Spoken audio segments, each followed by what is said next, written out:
देवयानी, जो भी हुआ बहुत बुरा हुआ। ऐसा नहीं होना चाहिए था। हमारी वजह से बाबूजी को कितनी तकलीफ पहुंची। लेकिन हमने जानबूझकर तो कुछ भी नहीं किया था, बस हालात ही ऐसे थे कि बात बढ़ती चली गई। देवयानी, बाबूजी का कहना ठीक है। हमने उनसे मिलजुल कर रहने का वादा किया था। मैं इस बात से कहाँ मुकर रही हूँ, छोटी सी बात है। ऐसी बातें तो जिंदगी में होती ही रहती है, इसी में तो जीने का मजा है। ठीक है, जो बात हुई वो छोटी सी थी, लेकिन तुमने उसका रिजल्ट देखा कि क्या हुआ। ये तो अच्छा हुआ कि बाबूजी ने हमें समझा दिया, वरना हम भाइयों में झगड़ा हो जाता। मुझे भी इस बात का अफसोस है अरुण। मुझे अपने आप के ऊपर काबू रखना चाहिए था, वरना बात यहाँ तक नहीं आती। एक्चुअली देवयानी, गलती तुम्हारी अकेले की नहीं है, गलती भाभी की भी है। वो बड़ी हैं, उन्हें तुम्हारी इन बातों को नजरअंदाज कर देना चाहिए था। नहीं अरुण, ऐसा कहकर तुम मेरी गलती को संभालने की कोशिश बिल्कुल मत करना। मैंने गलती की है, बस बात खत्म। और सबसे बड़ी गलती तो मैंने ये की थी, मैंने सब कुछ तुम्हें बताया। औरतों का मामला था, औरतों में निपट जाना चाहिए था। जो बात पति तक आती है ना, वो बहुत बड़ी हो जाती है। वाह देवयानी, तुमने बहुत सही बात की। मुझे बात खुशी है कि मुझे तुम्हारी जैसी पत्नी मिली। अब मुझे पूरी उम्मीद है कि इस घर में तुमसे किसी को कोई तकलीफ नहीं पहुंचेगी। कोशिश तो मेरी यही होती है। मुझे अपने आप पर शर्म आ रही है। अफसोस हो रहा है मुझे कि घर का सबसे बड़ा बेटा होकर अपने भाई के साथ झगड़ा किया मैंने। मेरी बुद्धि को क्या हो गया, क्या कहां चली गई मेरी समझ। ये सब तुम्हारी वजह से हुआ है। लेकिन मैंने आपको अरुण से बात करने के लिए कहा था, झगड़ा करने के लिए नहीं कहा। झगड़ा करना और बात करने में जमीन आसमान का फर्क है। वाह वाह वाह वाह वाह। पहले तो भिड़ा दिया, जब मुसीबत आई तो इल्जाम मुझ पे लगा दिया।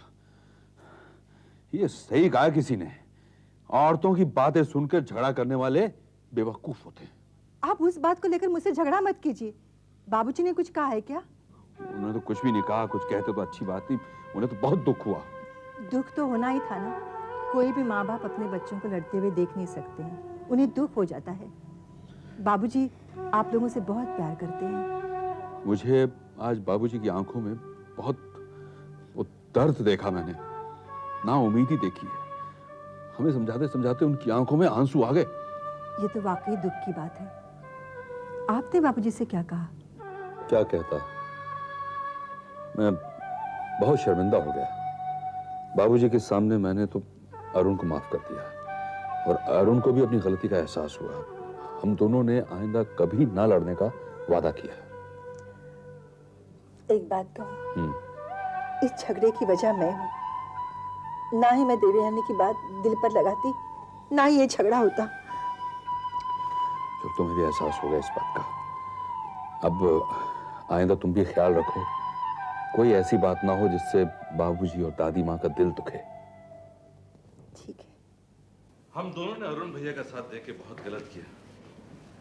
ये बात बड़ी भाभी को पता चली और उन्होंने बाबूजी को कह दिया। ओह माय गॉड, ये तो बहुत बुरा हुआ। हम लोग तो इस झगड़े को बाबूजी से छुपाने की कितनी कोशिश कर रहे थे। उन्हें तो बहुत बुरा लगा होगा ना। उन्हें हम तीनों भाइयों के प्यार पर शक हो गया। ये हमारे प्यार की हार है पायल, हमारी एकता की हार है। जब हमने एक छत के नीचे रहने का फैसला किया था तो क्या क्या वादे किए थे हम लोगों ने, बस एक ही पल में हम सारे वादे भूल गए। बहुत शर्म की बात है।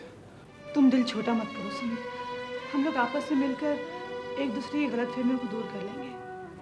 पायल, हम भाइयों ने तो अपनी गलतफहमी दूर कर दी, लेकिन तुम लोगों की गलतफहमियां दूर होना बहुत जरूरी है, क्योंकि गृहस्थी पतियों से नहीं पत्नियों से चलती है। तुम फिक्र मत करो, हम लोग बाबूजी को यकीन दिला देंगे कि हम लोगों के दिलों में भी एक दूसरे के लिए कोई भी खराब बात नहीं। मुझे तुमसे यही उम्मीद थी पायल। मैं बाबूजी और दादी माँ की आंखों में आंसू नहीं देख सकता, मैं उनकी उम्मीदों को नहीं तोड़ सकता, क्योंकि बड़ी आशाओं के साथ उन दोनों ने इस परिवार के बिखरे हुए मोती को पिरोकर एक हार बनाया है, और मैं वो हार नहीं तोड़ सकता। आज जो कुछ भी हुआ है ये हमारी आपस की गलतफहमियों की वजह से हुआ। ना हम एक दूसरे पर इल्जाम लगाते, ना बात यहां तक पहुंचती। हाँ, हम बड़े थे, हमें सोच समझ कर ये बात कहनी चाहिए थी, और मैंने भी न जाने क्या कुछ कह दिया देवयानी को। वो तो आपका प्यार था, मैं उसे समझ नहीं पाई। दरअसल गलती मुझसे हुई है। मैं ये बात अरुण से ना कहती तो ये सब कुछ होता ही नहीं। नहीं देवयानी, गलती तुम्हारी नहीं है। तुमने अगर मुझसे बात की, मुझे बात को वहीं खत्म कर देना चाहिए था। मैंने भैया से जो आकर पूछा ना, तो बस बात वहीं निकल। तुमने मुझसे पूछा तो मैं भी तो समझदार हूं। मैंने अपनी समझ से काम न लेकर खामखा लड़ाई मोड़ दी। मुझे ये नहीं सोचना चाहिए था कि तुम अपनी पत्नी की तरफदारी करते हो। मुझे अपनी पत्नी की भलाई के बारे में नहीं सोचना चाहिए था, बल्कि मुझे अपनी घर की तीनों बहुओं की भलाई के बारे में सोचना चाहिए था। हाँ, बात तो आपकी ठीक है। ये तीनों हमारी पत्नियां बाद में, पहले इस घर की बहू हैं और हमें इन तीनों को एक ही दर्जा देना चाहिए। लेकिन मैंने भाभी और आपका साथ देने की बजाय अरुण भैया की हाँ में हाँ मिला दी। बस इसी वजह से सुभद्रा भाभी को बुरा लग गया। नहीं नहीं, तुमने साथ थोड़ी दिया था। तुमने जो भी कहा ठीक ही कहा था। मैंने न जाने क्या कुछ कह दिया। नहीं भाभी, चाहे कुछ भी हो, आप हम सबसे बड़ी हैं। हम लोगों को आपके सामने जबान बंद रखनी चाहिए थी। क्यों जबान बंद रखनी चाहिए? यहाँ कोई बड़ा छोटा नहीं है, सब बराबर है। जिस दिन हम बड़ा छोटा समझने लगेंगे ना, तो इस घर में झगड़े होंगे। इसलिए आज से ना कोई छोटा ना कोई बड़ा। अब सबको अपनी अपनी गलती का एहसास हो गया है। अब आइंदा ऐसी बात इस घर में नहीं होगी। होनी भी नहीं चाहिए। हमारी बातों से बाबूजी और दादी माँ को कितना दुख पहुंचा होगा। हमारी कोशिश होनी चाहिए कि हम उन्हें किसी भी हाल में दुख ना पहुंचाएं। हम सबको एक करने में उनका कितना बड़ा हाथ है। अगर हम लोग ही आपस में लड़ पड़े तो उनका क्या होगा? मुझे बहुत खुशी है कि तुम लोगों को अपनी गलती का एहसास हो गया। तुम लोगों ने एक दूसरे को माफ कर दिया, अपने दिलों से खलीज को निकाल दिया। ये बड़ी खुशी की बात है। अक्सर घरों में ऐसे झगड़े शुरू हो जाते हैं तो वो बढ़ते ही चले जाते हैं और घरों में दीवारें खड़ी हो जाती हैं। पर मेरे बच्चे बहुत समझदार हैं। आज मुझे एहसास हुआ। दादी माँ, हमें एहसास दिलाया आप दोनों के प्यार ने। बाबूजी, माफ कर दीजिए हमें। हमारी वजह से आपको बहुत दुख हुआ आज। दुखी तो तुम लोग मुझसे माफी मांग कर रहे हो।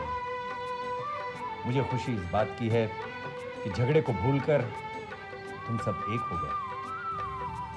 एक बात कहूँ, मुझे आप सब लोगों से माफ़ी मांगनी है, क्योंकि आज ये झगड़ा जो हुआ है मेरी वजह से हुआ है। तुम्हारी वजह से? हाँ दादी माँ, बाबूजी ने मुझसे कहा था कि कमलकांत जी आ रहे हैं, मैं उनकी सेवा करूं। बाबूजी ने मुझसे इसलिए कहा था क्योंकि वो मुझसे बहुत प्यार करते हैं। मैं उनकी लाडली बहू हूँ, इसलिए बेटी समझकर हुक्म दे दिया मुझे। लेकिन मैंने बेटी बनकर नहीं, बल्कि बहू बनकर जवाब दिया, जो मुझे नहीं करना चाहिए था। आई एम सॉरी बाबूजी। आप कमलकांत जी को आने दीजिए और देखिए, मैं अकेली उनकी इतनी सेवा करूंगी कि वो यहाँ से ठीक होकर ही जाएंगे। तुम क्यों करोगी उनकी सेवा? मैं हूं ना, मैं उनकी देखभाल करूंगी। अरे, मेरे होते हुए आप कैसे करेंगी? आप तो बड़ी हैं, मैं उनकी सेवा करूंगी। एक बात कहूं, देखभाल ना तुम करोगी, ना तुम करोगी, ना तुम करोगी, आप तीनों मिलकर करेंगे। ये बात तो हम लोगों ने पहले सोची ही नहीं। भैया ठीक कह रहे हैं। अगर हम सब काम मिलजुल कर करेंगे तो काम जल्दी भी हो जाएगा और किसी एक को तकलीफ भी नहीं होगी। हाँ, ये नियम तो हमने सोचा ही नहीं था। आज के बाद हम जो भी काम करेंगे मिलजुल कर करेंगे। क्यों बाबूजी?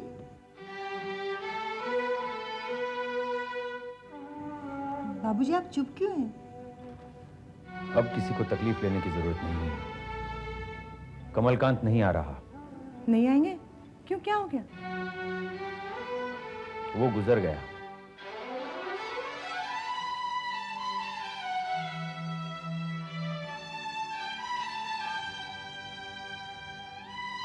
अभी अभी दिल्ली से फोन आया था। कह रहे थे कि बड़ा खुश था कि वो यहां आ रहा है, वो ठीक हो जाएगा। वो अपने घर से बाहर निकल रहा था, लेकिन मौत ने उसे घर से बाहर निकलने ही नहीं दिया।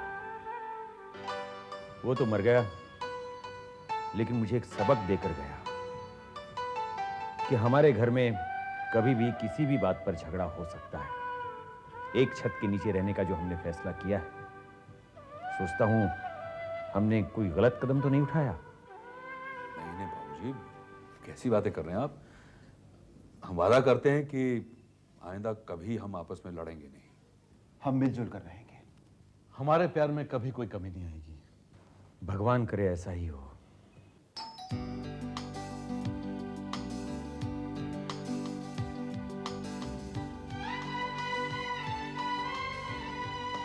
हाय पायल। हाय सुनील, तुम? Yes, Sunil Khanna from America. कैसी हो तुम? ठीक हो, आओ ना अंदर आओ। Thank you so much. अरे भाई, मुझे हिंदुस्तान आए हुए 15 दिन हो गए और जब मैं तुम्हारे पुराने घर गया तो वहाँ मुझे तुम लोगों के बारे में पता चला कि तुम लोग के साथ क्या करें अब, जो किस्मत में लिखा है वो तो होना ही है। तुम बताओ, सब कुछ कैसा है, बिजनेस कैसा चल रहा है? Absolutely fine. लेकिन पायल, आखिर मैंने सोच ही लिया कि हमारा देश हमारा ही होता है, इसलिए मैं अमेरिका से सब कुछ छोड़ छाड़ कर यहाँ चला आया हमेशा के लिए। अच्छा किया। याद है मैं तुमसे कहा करती थी कि अपना देश होता है, बाहर जाने का ख्याल मन से निकाल दो, लेकिन तुम मेरी बात नहीं मानते थे। अब आई ना अकल ठिकाने पर।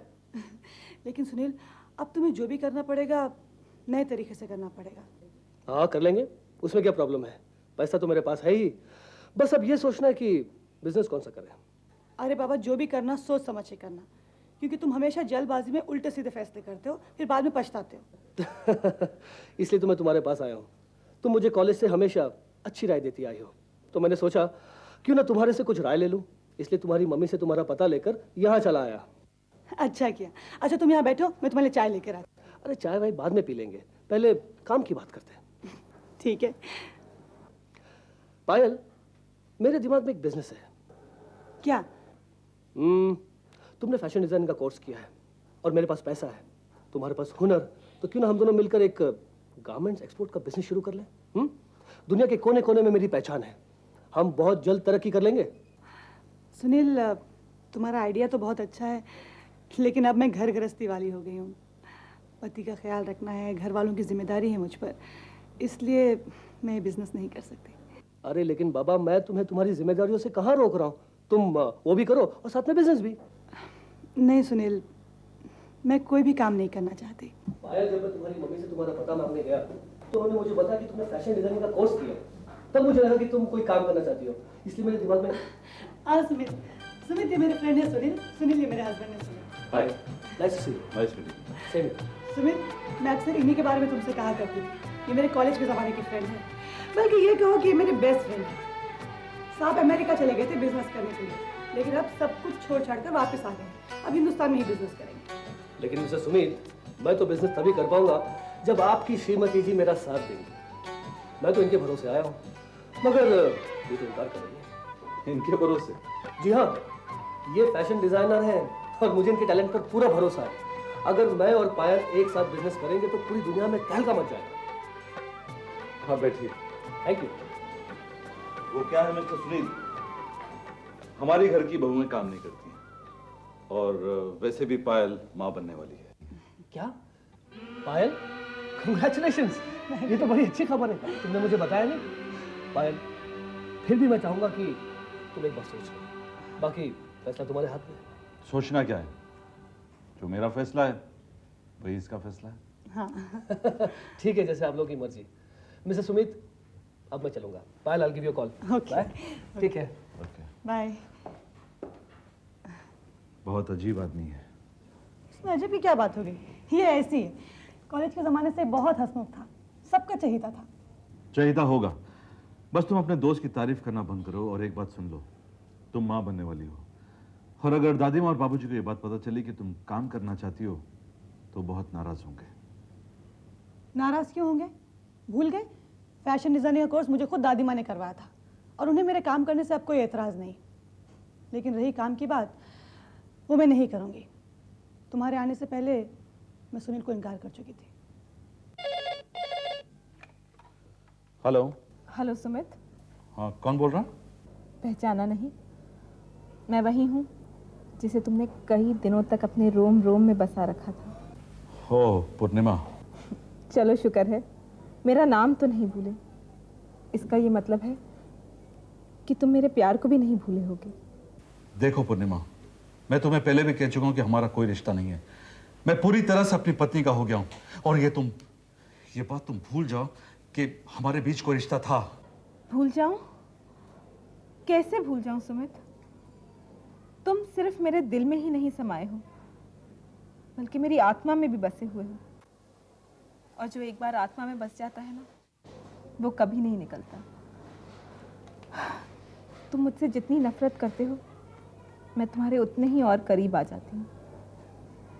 सुमित, मैं तुमसे एक बार मिलना चाहती हूँ, सिर्फ एक बार। ना मत करना, तुम्हारी बीवी को पता नहीं चलेगा। नहीं, मैं नहीं मिलूंगा। देखो, तुम जिद छोड़ दो। तुम्हें हमारे पुराने प्यार का वास्ता। भाड़ में गया तुम्हारा प्यार। वो प्यार नहीं था बल्कि हवस थी, जिसकी वजह से मैं तुम्हारे चुंगल में फंस गया। क्या हवस? तुम्हारा मतलब निकल गया? तो तुम्हें मेरा प्यार हवस लग रहा है। उस वक्त तुम्हें क्यों नहीं समझ में आया कि वो हवस थी? देखो, मैं तुम्हें आखिरी बार कह रहा हूं, भूल जाओ मुझे। देखो, मैं तुम्हें नहीं भूल सकती। मैं सिर्फ तुमसे एक बार मिलना चाहती हूँ, सिर्फ एक बार। तुम मेरे घर आ रहे हो या मैं आऊं तुम्हारे घर? मैं नहीं मिलना चाहता। तुम जैसी औरतें मर्दों को अपने जाल में फंसाकर उनसे नाजायज रिश्ता जोड़ना चाहती हैं, और मैं ऐसी कोई जाल में नहीं फंसूंगा, समझी तुम?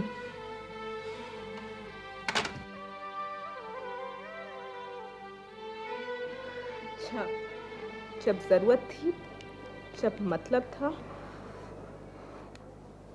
तो मुझसे खिलवाड़ किया।